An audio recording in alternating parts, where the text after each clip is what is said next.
everybody, welcome back to English 116. This is for our class for Monday, the 5th of February.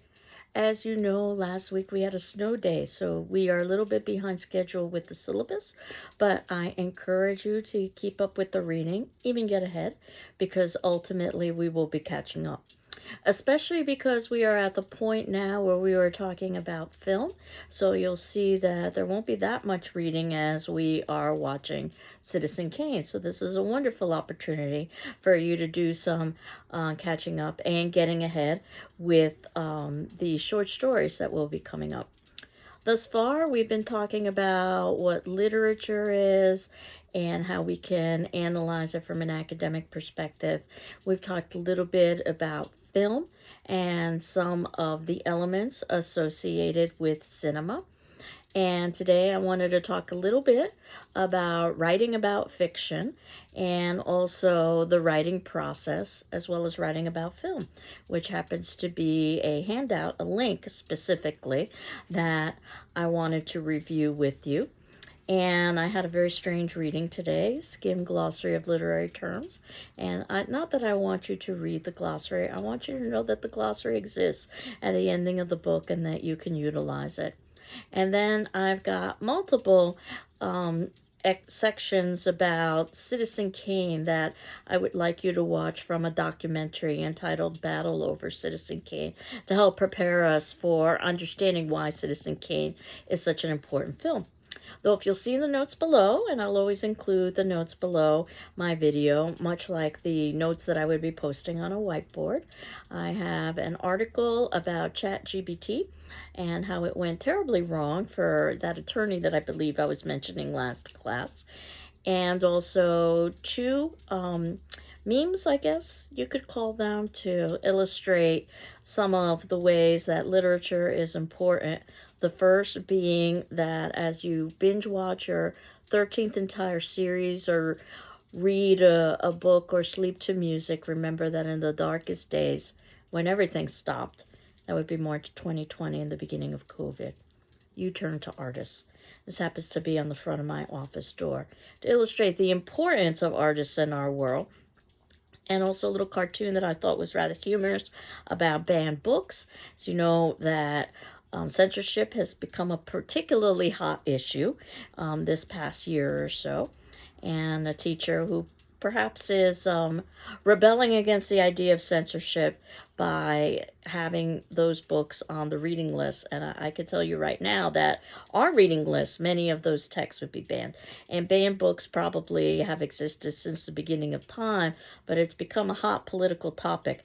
Personally, I'm of the opinion that you don't ban, you discuss. So we'll talk about that as the semester progresses. But in terms of where we are, again, if you would look in the notes below, there's a visual there that kind of illustrates, I think, the importance of watching a film and analyzing it from a visual perspective. The film happens to be from The Shining by Stanley Kubrick. Excellent film, by the way. Very different from Stephen King's book. I recommend both. They're just both different stories. But something as subtle as the tie that the main character, who's played by Jack Nicholson, is wearing, and you can see we get a close-up of that tie there, serves as foreshadowing for something that's going to be important in the film. I don't want to give away too many spoilers, but you can see how the character is looking at a model of a hedge maze, and in fact, that hedge maze is based on a real hedge maze in the plot of the movie. And you can see that the pattern of the hedge maze is the same as the pattern of the tie that he's wearing. Little details you would not pick up on a first or even a 10th viewing. You've got to really pay attention. But when you're working with film that it is much more than just something that's done for entertainment and profit, then you'll see that there's a great artistry that we can take apart here. So, writing about fiction. And this also works with writing about film. This is on page 46 to 65 in the text that I had assigned for us, or the edition I had assigned for us. And there's a list of questions about things like plot, what's happening in the plot. And the plot is the least important thing, but without knowing the plot, you can't really do anything else. Things like character, what are the characters' names, how are they presented, what kind of dialogue do they use, who is the protagonist, the main character, who's usually viewed as the heroic character, who is the antagonist, who's the enemy. Sometimes an antagonist is not a person, it can be a thing or even an element of nature, for instance. The setting, where does the story take place, which is very important, because if the story had taken place someplace else, how would that change the story? Could the setting be used symbolically, representationally, so it's supposed to suggest something else? Symbolism, which is representational, something that is concrete, usually that represents something that is more abstract. So, for instance, something like a flag is something that's concrete that represents the more abstract concept of patriotism or nationhood. The theme, the universal statement or statements that's made, the style, the use of language, the diction that's used, the tone, the feeling of the piece. Is it happy? Is it sad? Irony.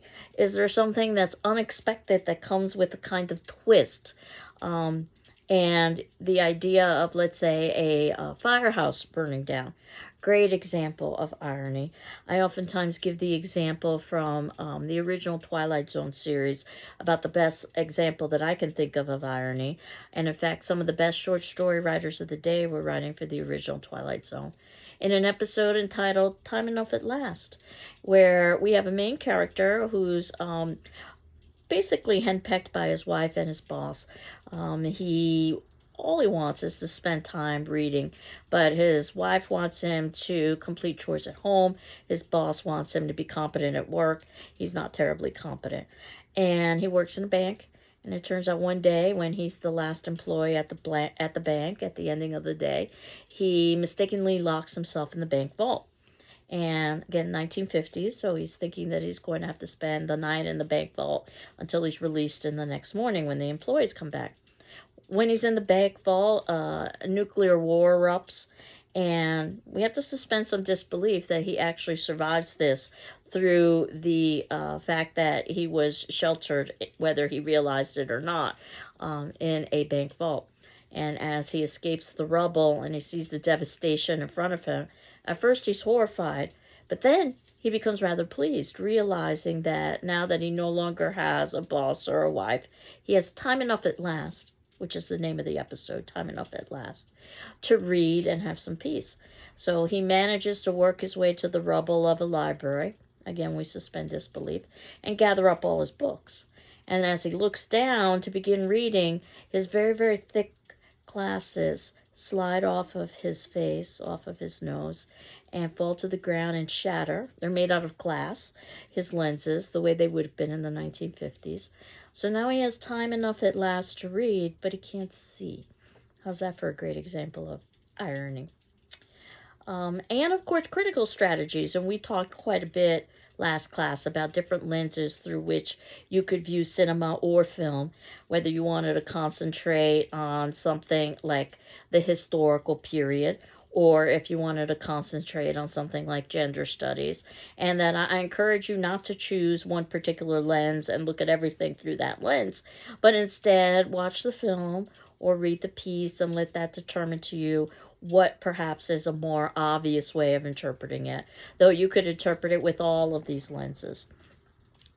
In fact, we even have a sample paper in progress, and we'll talk a little bit about formal writing assignments in the next few classes about how you can write a journal, which is an informal response to the readings or the films that you happen to be watching. The beauty of a journal is that it works much like a diary, but rather than writing about your personal life, you are writing about the material that you're studying in class. But it's for your eyes only. So you don't have to worry about grammar or mechanics or being correct or incorrect. This is just a way for you to preserve your thoughts, because we all have rather poor memories. And I can let you in on a little secret. It doesn't get better with age. So the idea of writing it down and giving it documentation is important. And you can do this through also note-taking, annotating the text, whether you are working with a paper copy or as you are working with an electronic copy, you might want to keep some notes on a screen or whatever the case may happen to be. But the idea is that you are preserving your thoughts and questions. And then, of course, if you're writing a paper, brainstorming, trying to come up with ideas, drafting, not trying to write the perfect final copy, but doing it in pieces and stages. Then the editing, where you polish, and then finally submission. Again, we will revisit these as the first assignment becomes a little bit clearer for us. But keep in mind that this information is there in your text. I'm hopeful that it's review based on your previous English class about how to write a paper. But I wanted you to know that that was there, just like the glossary is there. And just like there are some suggestions for writing about fiction. And I had also included some suggestions for writing about film, and you can see that I've included that link there as well. What's nice about it is that there are many of the same suggestions when you are contemplating film, and I'll talk a little bit more about those as the semester progresses. But if you'll click on the link below, you'll be able to see that. And what I wanted you to do was to think about Citizen Kane. Now, this is approximately 40 minutes of viewing, in addition to my class video. And you can see that it is a documentary about Citizen Kane, which is an incredibly important film. And we'll talk a little bit more about some of the reasons why it's important after we've seen the documentary on battling Citizen Kane. I'm not assigning the entire documentary, though you can find it online if you so wanted to. But I found the most important sections for you to watch. And you can see the first is about 1939. So this gives you a sense of place, which is when the movie would have been filmed. Sam Simeon. And you'll see that that clip, and I've given the times, the lengths of the clip. This one is 2 minutes and 42 seconds. This gives you an idea of how Citizen Kane was very, let's say, loosely, but it's not so loosely, based on William Randolph Hearst, which is the third clip that I'm going to ask you to watch, 6 minutes and 33 minutes. It'll talk about William Randolph Hearst and his importance as a media mogul and his home in Sam Simeon, and how if you know anything about Hearst or you know anything about his home in Sam Simeon, it's pretty obvious to see the parallels with Citizen Kane. And we talk a little bit also about, or at least the documentary talks about, Hearst's political ambitions. And he had wanted to be president, but he ultimately failed. And we also learn a little bit about Hearst and the affair that he had with Marion Davies. How is all of this important? Because once you know a little bit about Hearst's life, one of the most, if not the most powerful men in the United States at that point, then we can understand how incredibly subversive Citizen Kane is. It's supposed to be a fictional film about somebody named Kane, Charles Foster Kane. But it's pretty obvious for anybody who knows anything about William Randolph Hearst, and everybody would have known William Randolph Hearst at the time, that this movie is really based on William Randolph Hearst. And then we get some clips about the screenwriter. His name was Mankiewicz, how he was friends with the Hearst and he was able to produce a screenplay, or to write a screenplay that was very obviously based on Hearst's life. And then Orson Welles, who was the star of Citizen Kane and the director of Citizen Kane and joint screenwriter of Citizen Kane, used that to create, script, produce, and film Citizen Kane. And the backlash was gigantic. And that you can see in the last clips I'm asking you to watch, about Parsons, which was a gossip, or who was a gossip columnist at the time, who was affiliated with William Randolph Hearst, who saw a screening of the film and notified Hearst about how the film was really about him, Hearst, and his mistress. And Hearst used all of these powers available to him to destroy that film and Orson Welles. and he was successful with destroying Orson Welles' career. He was not successful with destroying the film, luckily for us, because now we have the film so that we can watch, which initially didn't really create a whole lot of a stir until it was revisited years after the fact. It had basically been blacklisted and identified as perhaps the best film ever made. That's usually the way it appears in movie lists. And of course, we have to talk about why it earned that reputation. It doesn't just have that reputation, it's earned that reputation. But all of this is background to prepare you for watching the film Citizen Kane, which we will be doing. You may have already seen Citizen Kane. If you have an advantage because you know the plot. But as you know, the plot is the least of it. Each viewing leads to more detailed analysis. If you've never seen Citizen Kane before, of course your first viewing is going to be about plot. But I will be providing a link so that you can rewatch Citizen Kane. Citizen Kane is also on reserve in the GCC library. And we will watch Citizen Kane twice, actually, if all goes well and I can find the link. That is not just of the movie, but of Roger Ebert, a very esteemed film critic, going through Citizen Kane scene by scene and talking about its importance to give you an idea of how to go about analyzing a film. So I'll leave you with watching the battle over Citizen Kane and our attendance question, which will be due on Wednesday the 7th. Certainly ask me for an extension if you need one. As you know, you're not required to respond to your classmates, though if you're moved to, certainly do, much like you would do in a face-to-face class and you were to raise your hand. But you are required to read your classmates' responses and my responses in turn. And this will serve as your attendance. That based on everything that you view from the battle over Citizen Kane, again, it's approximately 40 minutes or so, what did you find to be the most interesting and why? What did you find to be the most interesting and why? As you see, it's not a question that has a right or wrong answer. I'm really more interested in your thinking.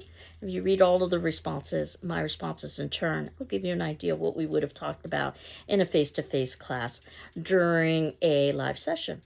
So next class, we'll talk a little bit more about that link, about how to write about film, and we'll talk a little bit more about Citizen Kane. I hope you're doing well. I'm doing well, and we will continue on next class. Take care. Bye-bye.